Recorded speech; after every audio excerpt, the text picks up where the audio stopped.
Ganda.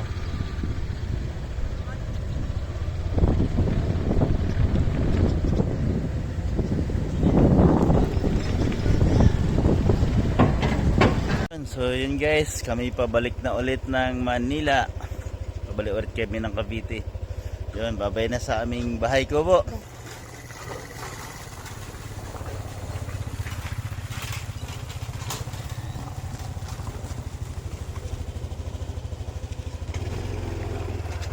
Let's go. Bye-bye. Bye-bye muna. Beautiful view.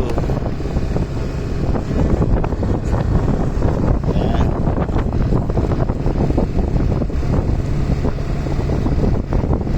Ganda ng tanawin dito. Ito'y sakop na ng Kagting, Ubay, Bohol.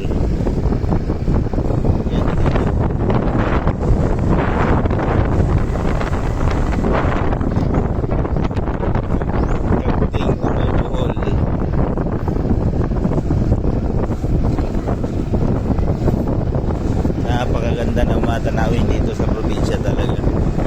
Talagang napapaibig ako. Sobrang ganda ng mga tanawin dito. Unlike sa Manila, crowded dito. Peaceful. Yan. Simpleng buhay. Ito hardware.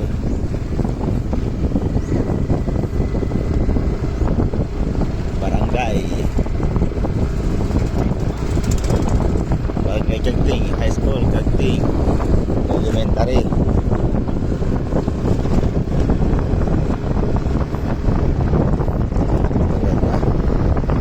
Dito na kami sa Ubay. Dito yung palengke na isda sa Ubay. Ayun yung puerto sa Ubay. Ito na yung papasok sa puerto ng Ubay.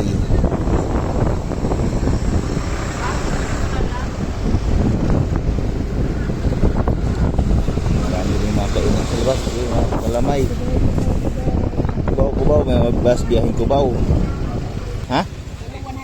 Tulo 100. Tulo 100 ija dari. Kanang bagol tulo 100 pod. Tag 70 sir. Ah, kare. Ano may expiration na na?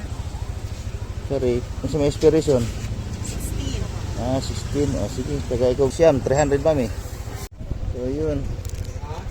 17.5 kilometers galing sa bahay papunta dito sa paan ng ticket dito sa Ubay. Sa Medalyon. Ay pagkuan.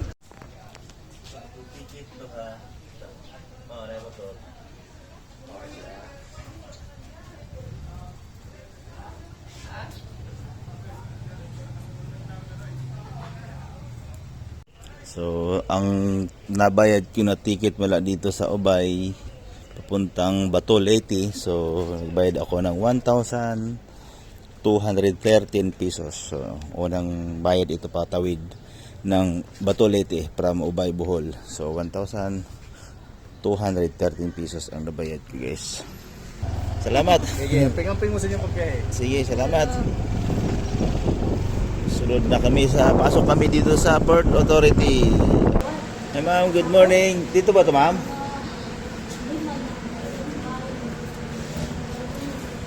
Terminal fee.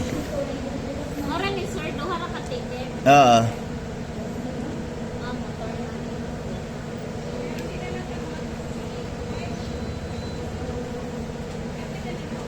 $60 sir. 60 pesos? Okay. So, may 60 pesos tayo dito sa terminal fee sa dalawa katao.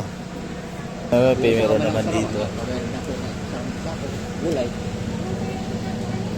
Ha? Ah, para record siguro. Dito record section. Kilang din ah. So, plus 73 pesos para dito sa cargo. Ayan. Cargo. Okay na ma'am? Thank you. Ano bayad sir? 73.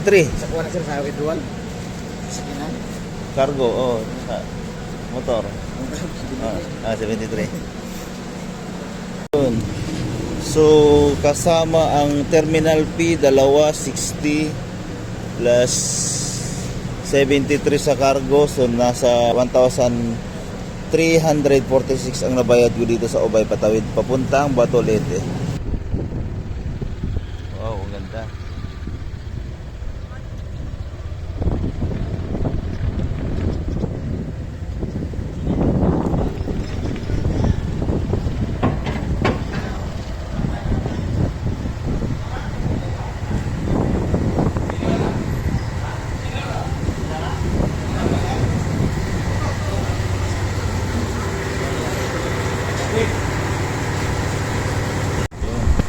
Alas 12 ang alis dito sa Ubay, papuntang Bacolete.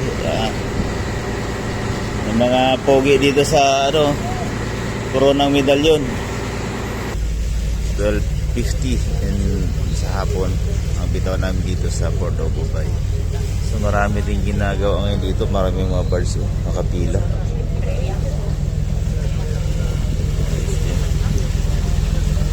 Bon voyage amigos. Ayun. Almost 3 or more than 3 hours pala ang biyahe namin, Bacolete. Ubay to Bacolete. So itong barko na sakyan namin, Medalyon. 3 hours and 10 minutes Ubay to Bacolete. Start by na.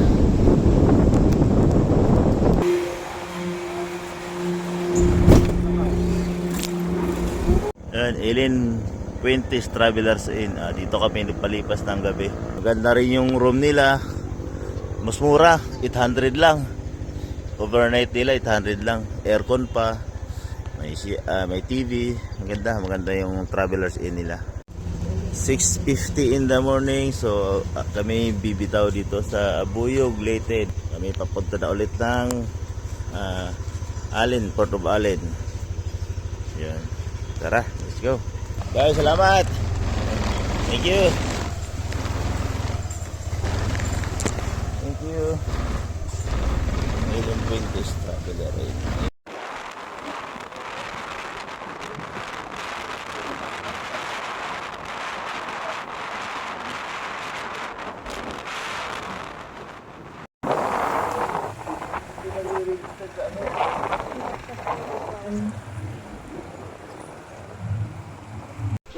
Yun, welcome San Juanico Bridge. Yun, nandito na tayo ngayon sa San Juanico Bridge, guys. Yun, itong tulay na to, ito isang sikat o itong kauna-unahang tulay na may hawak ng titulo dito sa Pilipinas na longest bridge in the Philippines. Yun, ito yung kauna-unahang tulay na pinakamahaba sa buong Pilipinas, guys. Ito yung nagdudugtong ng mula dito sa Leyte to Samar Leyte. So ito yung isang napakagandang proyekto ng dating Pangulo, si Pangulo Ferdinand Marcos.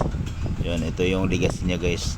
Na hanggang sa kasalukuyan pinakikinabangan ng mga madlang people na dumadaan dito sa San Juanico Bridge. Yun, sa itong napakagandang tulay, guys, at napakaganda ng tanawin sa baba. Ayun, may enjoy mo talaga, guys, pagka kayo napadaan dito. So sa ngayon napadaan kami, napakaganda souvenir na naman po ito para sa aming biyahe, guys. Yun, enjoy kayo, guys, enjoy watching sa aking video na may share sa inyo sa aming biyahe galing Bohol to Manila, pabalik ng Cavite, guys. Yun, enjoy watching, guys. God bless.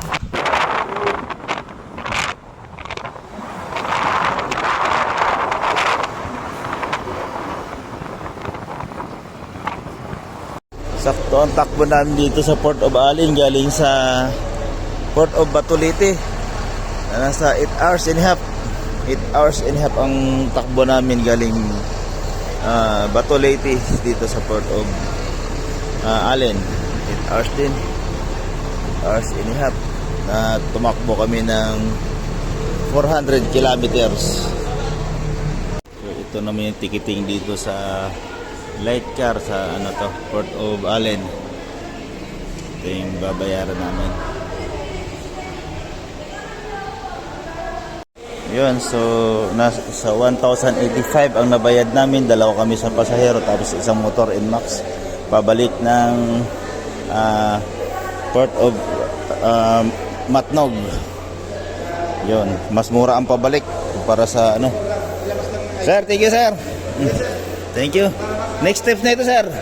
Coast Guard na, sir. Okay, sir. Salamat, sir. pasakay na dito sa Santa Clara.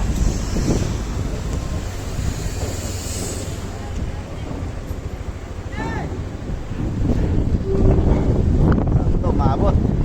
Ano oras biyahe na, sir? Muna.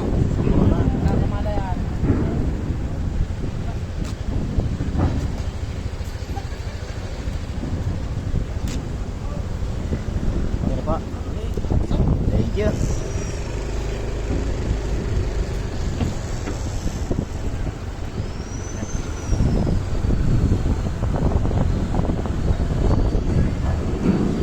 Wow.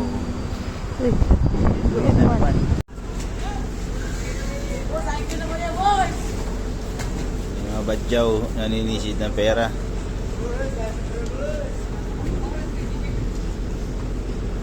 Nandito yan sa Port of Allen. Ayan.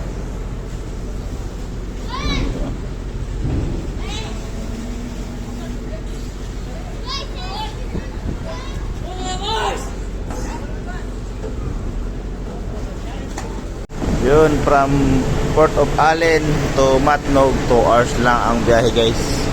Kaya lang medyo siksikan talaga, ang daming pasahero tong barko na sakyan namin. Santa Clara, Port of Matnog na kami. Siksikan talaga, ang daming pasahero. Ito. Puno.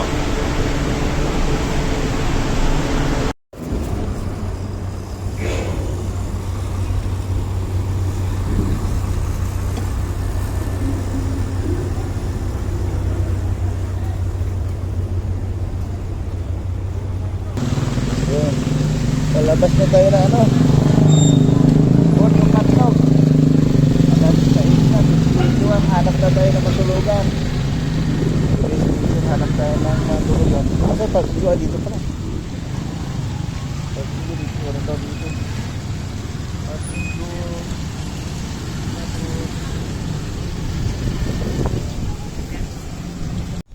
6:30 na ng gabi, so pahinga mo na, lads mo na dito sa Beatrice Lodge. Okay naman yung pisto ng motor ko dito, safety naman. Akit tayo.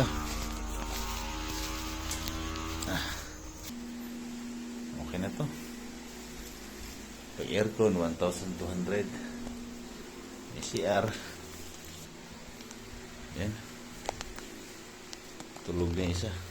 Alas 6 ng umaga. Saan kayo papunta? Sa Cavite pa po.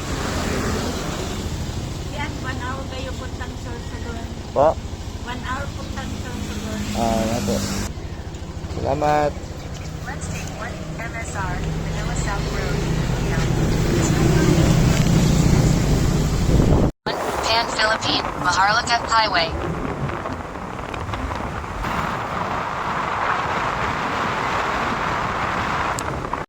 Ayun na nga guys.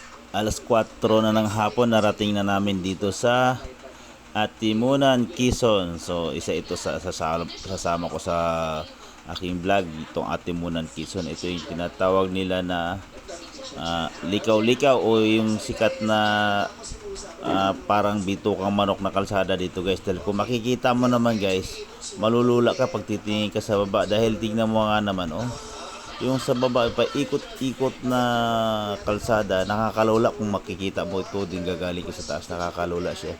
Ito ay parang bituka dahil sa kalsada niyang paliko-liko. Grabing kurbada niya guys. Ito ay isa sa mga magagandang tanawin dito sa Atimunan, Quezon guys. Yan. Wow, di ba? Napakaganda ng kalsada dito guys. Ito ay isang bundok pero inukit nila para magkaroon ng kalsada. Ayan, di ba? Napakaganda. Yun. Nakakapangha rin ang ganda ng daanan natin guys dito sa Atimunan, Quezon. Yun. Marami rin mga vlogger na binablog ito. Napapanood ko na ito dati sa mga YouTube or sa Facebook. Yun. Ngayon nadadaanan ko naman ulit. So pangalawang beses ko na ulit dumaan dito guys. Napakaganda ng lugar. Yun. Thank you Lord. Thank you sa safe na biyahe namin. So almost 9.5 hours na rin kami tumakbo from Matnog, Bicol. Yun, sa Bicol. Papunta rito sa Atimunan, Quezon. Yun. Thank you Lord. Thank you sa safe travel namin pauwi ng Cavite. Thank you so much, Lord. Yun, guys, enjoy nyo na lang yung magandang tanawin na nahagip na aking camera. Yun, thank you for watching, guys. Maraming salamat din sa mga manonood ditong aking video. O kung magustuhan nyo, guys, yun, paki-share o paki-like na rin ang aking video o paki-subscribe ang aking YouTube channel, El Mayor. Yun, El Mayor Travel Vlogs. Tsaka ang aking Facebook, Chef Ren. Abad ako ko.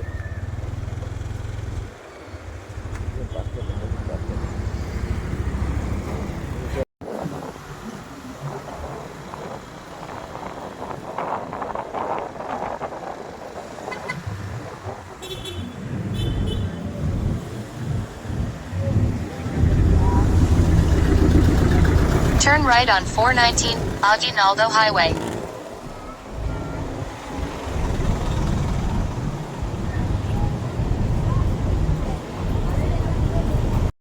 Yun. So yun na nga, guys. Mag alas 10 na ng gabi bago kami nakarating dito sa amin sa may Lancaster, Cavite po. So yun.